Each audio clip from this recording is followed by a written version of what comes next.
পট পরিবর্তনের পর এই প্রথম চীন সফরে গেলেন বাংলাদেশের ইসলামিক দলগুলো।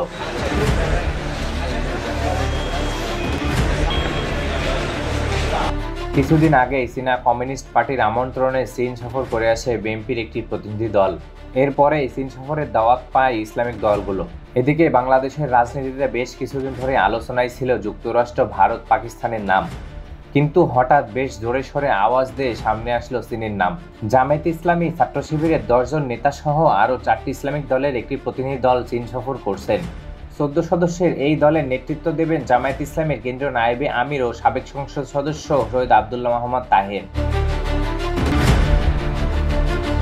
এই সফরে আরও যারা যাচ্ছেন তারা হলেন জামায়াতে ইসলামীর সহকারী secretary general ATM Shamsur, Rafiqul Islam Khan, Ehsan Mahbub Zubair ও মোয়াজ্জেম হোসেন হেলাল, কেন্দ্রীয় নির্বাহী পরিষদের সদস্য ও প্রচার বিভাগের সেক্রেটারি মতিউর রহমান আকন্দ, ঢাকা মহানগর দক্ষিণের আমির নুরুল ইসলাম বুলবুল ও মহানগর উত্তরের আমির মোহাম্মদ সেলিম উদ্দিন।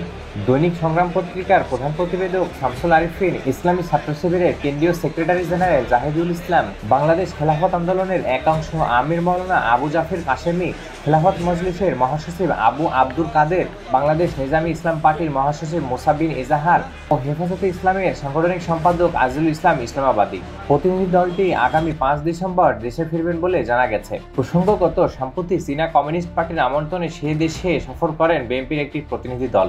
দলের ভাইস চেয়ারম্যান আসাদুজ্জামান রেপনের নেতৃত্বে 4 সদস্যের প্রতিনিধি দলটি 16 নভেম্বর দেশে ফিরেছে।